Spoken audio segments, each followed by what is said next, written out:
ያረጋችሁ እያበረታታችሁኝ እንግዲህ አበረታቱኝ ማለት ነው። ለቤቴ እንደዚሁም ኮሜንት አስተያየታችሁን ሼርም እንድታደርጉልኝ በአክብሮት ተጠይቃችኋለሁ። እውነት ለምታበረታቱኝ የእውነት ነው የምላችሁ በልዑል እግዚአብሔር ስም በጣም ነው የማመሰግናችሁ። እግዚአብሔር ይስጥልኝ፣ ክበሩልኝ። እኛ ኢትዮጵያኖች አገራችን ኢትዮጵያ ሰላሟን ፈጣሪ ያብዛልን።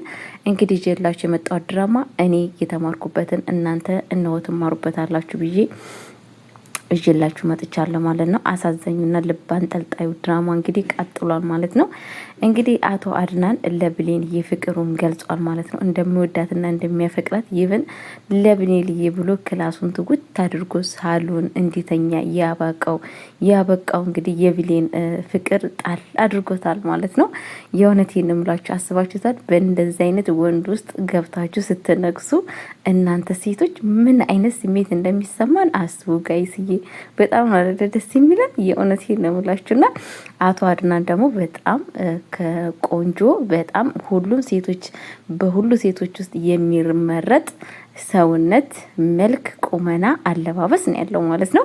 የእውነቴን ነው የምላችሁና እስኪ እናንተ አስቡት ማለት ነው። በእንደዚህ አይነት ወንድ እናንተ ተመርጣችሁ ቁጭ ስትሉ ማለት ነው። ግን ያው ሰው ልጅ ዋናው መልክና አለባበሱ ወይ ደግሞ ገንዘቡ ሀብቱ ሳይሆን ዋናው በእርግጥ አመለካከቱ ነው። ሁሉ ነገር ጠፊ ነው። ሁሉ ነገር የሆነው እንዳልሆነ ሆኖ ይቀራል። ግን ደግሞ ትክክለኛ ስብናና መልካም ነገር ዋናው ቀዳሚ ነው ብዬ ነው የማስበው።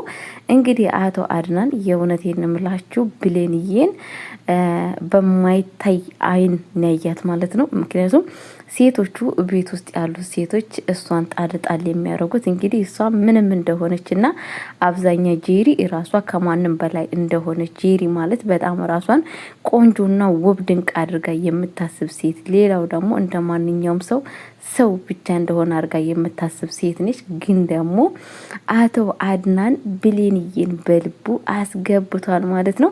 ይሄ ነገር ለእናንተ ምን አይነት ስሜት ይሰማችኋል? ቤተሰብ ምን አይነት ስላችሁ እኔ እውነቴን ነው የምላችሁ በጣም ነው ደስ ያለኝ። ብሌን የአቶ አድናን በልቡ ውስጥ ገብታ መንገሷ በጣም ነው ደስ ያለኝ። እሷም ደግሞ እንደዛው በጣም ነው የምትወደው የምታፈቅረው።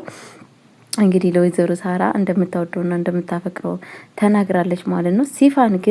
ሲፋን እዛ ቤት የገባችው እንግዲህ ለተንኮልና የሆነ ነገር እሷ የምትፈልገው ነገር እንዳለ እንዳውም አብዛኛ ደግሞ የምትፈልገው ማን ነው ሲባል ወይዘሮ ሰማትን እሷን የሆነ ችግር ውስጥ መጨመር ነው በህይወቷ የምትፈልገው ማለት ነው። በጣም የሚያሳዝን ነገር ነው ማለት ነው። ወይዘሮ ሰማት እንግዲህ ያደረገችውን የፈጸመችው ለጊዜው ባናቅም የሆነ በማዕከል ቤት ትክክለኛ ችግር እንዳለባቸው ትናንትና ግልጽ ተደርጎልናል ማለት ነው።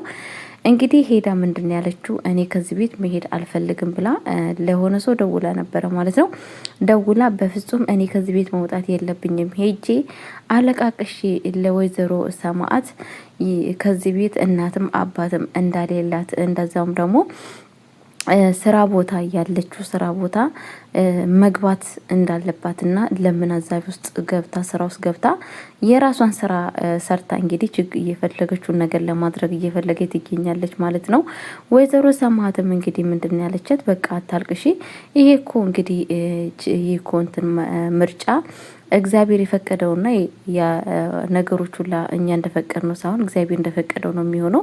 ያንቺ ደግሞ ለጊዜው አልተሳካልሽም፣ ምንም ነገር መማረር የለብሽም ስትላት እንግዲህ እኔ የመጨረሻ ሀሳቤ ይሄ ነበረ፣ ይሳካል ብዬ ነበረ ያሰብኩት፣ ሳይሳካ ቀረ። ግን ደግሞ አሁን የሚሄድበት ቦታ የለኝም፣ እናትም አባትም ምንም ነገር የለኝም የሄድበት የመወጣበት ብላ ለወይዘሮ ሰማዕት ተናግራለች ማለት ነው። ወይዘሮ ሰማዕት እንግዲህ ምንድን ነው ያለችው? በቃ እዚህ ተቀመጪ ብላታለች ማለት ነው።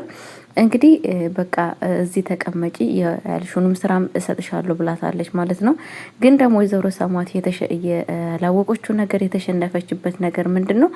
እሷ እች ልጅ ታገለግለኛለች፣ እች ልጅ ደግሞ ለምን እንደምታገለግለኝ ነበር ያለችው ለአቶ አድናን አክስት እሷን ከዚህ ቤት ለማውጣትና እሷን ለመበቀል በጣም ትረዳኛለች እያለች ነበረ ማለት ነው። ዋና ጠላቷ ሲፋን መሆኗን ረስታለች መሰለኝ፣ አለማወቅ ያው ምን ይደረጋል፣ አላወቀችም ለጊዜው ሲፋን ጠላቷ መሆኗን ማለት ነው።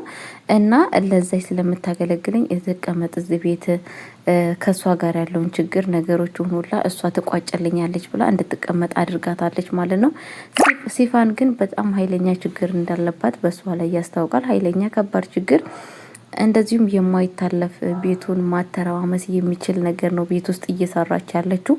እንግዲህ ወይዘሮ ሰማዕትም ልጅ እንዳላት ሌላ ልጅ እንዳላት ነገሮችን ሁሉ አውቃ ለአቶ አድናን መስጠት ትፈልጋለች ማለት ነው። ወይዘሮ እንግዲህ ሰማዕት በጣም እየፈራችና ልጇ ነገሮችን ሁላ እንዳያቅ እንዳይረዳ እያደባበሴት ይገኛለች። በዛ ውስጥ ስጋት ውስጥ ነው ያለችው። ያስቀመጥኩትን ዶክመንት ማን ነው እየወሰደብኝ ማን ነው እያለች እንግዲህ በጥርጥር ውስጥና እንደዚሁም በጣም በማሰብ ውስጥ ትገኛለች። ለጊዜው ግን ምንም ነገር ያወቀችውና የተረዳችው ነገር የለም አላችኋለሁ ቤተሰቦቼ።